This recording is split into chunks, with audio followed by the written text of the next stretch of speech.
আমি আসনাদ আব্দুল্লাহকে আমার কোনো প্রতিদ্বন্দ্বিতা মনে করি না। আমি শতভাগ ইনশাল্লাহ আমি ডরাইছি। আমি আজকের এই নির্বাচন বর্জন করলাম, খেলার আগেই পরাজিত, প্রত্যাহার করলাম, বর্জন করলাম। ট্রাক মার্কায় নীরব বিপ্লব হইতেছে। আমাকে যেন অপমানিত না হইতে হয়। কেউ গুজবে কান দেবেন না। ট্রাক মার্কার বিজয় সুনিশ্চিত। আমাকে ক্ষমা করে দিবেন। আপনি একটা কলা গাছ।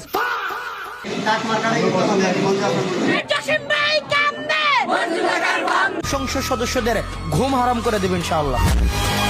যারা বাংলাদেশের জনগণের টাকা দিয়ে তাদের নিজেদের পরিবারকে বিদেশে বসিয়ে আরামায়েশে জীবন কাটায়, তাদের জীবনকে নরক বানায় ফেলবো জনগণকে। আপনি স্যার কোন কেদার হতে চান? কি হতে চাই সেটা না, কি হই সেটা জানেন। যে স্বপ্ন পূরণ হয় নাই, আমরা সেই স্বপ্নকে অবশ্যই পূরণ করবো। ষড়যন্ত্র করে আমাকে নির্বাচন থেকে সরিয়ে দিয়েছে। যদি আপনারা অন্য দলকে 2 ভোট দেন, আমি কিন্তু আপনাদের কাউকে ছাড়বো না। ঘর বাড়ি সব পুরায়া ছাড়কার করে দেবো। আমি কিন্তু কথা খুব পরিষ্কার ভাবে বলতেছি, এটা মনে করেন আমি ভয় দেখাচ্ছি। কথা রেকর্ড করে বলে দিতে পারেন, ফেসবুকে ছেড়ে দিতে পারেন, আমার অসুবিধা নেই। আমি আমার ইউনিয়ন লোকজন কেন ভয় দেখাবো, তাদের ঘর বাড়ি কেন আমি পুরো এই কথার উত্তর আপনাদের। ঘর বাড়ি সব পুরায়া ছাড়কার করে দেবো। এটা আমার মনে হয় যে এখন এআই দ্বারা এটা সংযুক্ত করে এইটুকু করা হয়েছে। এর সমাধান অসম্ভব। এআই হওয়ার পরে যে ভিডিওটা আসছে সেটা হয়তো দিয়েছে।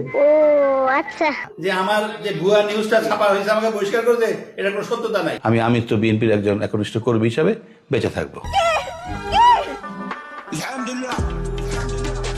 এসেছো সেই তুমি বাড়িয়ে দিতে হাত।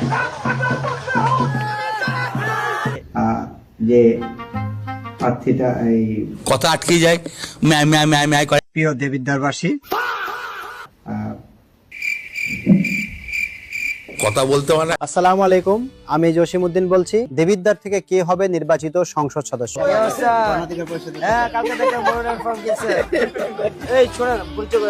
আপনাদের এলাকার মানুষ খুব ভালো মানুষ, ওনার জন্য দোয়া করেন। 12 তারিখে ভোটের মাঠে তোমাকে আমি খেলা দেখাই দেব। আমি আজকে এখানে কিছু কথা বলবো, আমি কোথাও বক্তব্য দেই না। যে আমাদের জন্য বক্তব্য আমি জানিও না। বাড়ি বাড়িতে হুমকি দেওয়া হয়েছে এবং টাকা দিয়া ভোট কিনছে। কোনো কেন্দ্রতে এখন পর্যন্ত আমাদের অভিযোগ নাই। ভোটের মাঠ ইনশাল্লাহ ভালো, ভোটের মাঠ ভালো না। আইন শৃঙ্খলা বাহিনী খুবই ভালো কাজ করতেছে না, আমার এখন পর্যন্ত কোনো অভিযোগ নাই। অনিয়ম হয়েছে, ভোট কারচুপি করা হয়েছে না, আমার এখন পর্যন্ত কোনো অভিযোগ নাই। ছিনতাই করা হয়েছে, আমাদের এজেন্ট বার করে দেওয়া হয়েছে, বাড়ি বাড়িতে হুমকি দেওয়া হয়েছে। করছেন কেমন আশা করছেন 12 তারিখ? হয় দেবিদ্বারে মাদক থাকবে না হয় আমি থাকবো। দেবিদ্বারে এই মুহূর্ত থেকে চাঁদার কবরস্থ ঘোষণা করা হলো।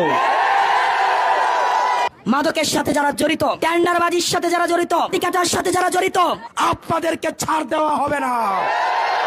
আমরা আপনাদের কর্মসংস্থানের প্রয়োজনে ব্যবস্থা করে দিব।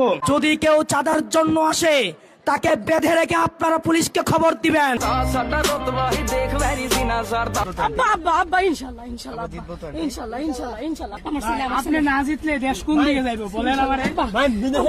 আল্লাহ তুমি হাসান আব্দুল্লাহ ভাইয়ের আল্লাহ এমপি বানাই দিও আল্লাহ। ওনার মতো লোক বাংলাদেশে দরকার আল্লাহ। ওনার সব বিপদ আপদ থেকে রক্ষা করো আল্লাহ।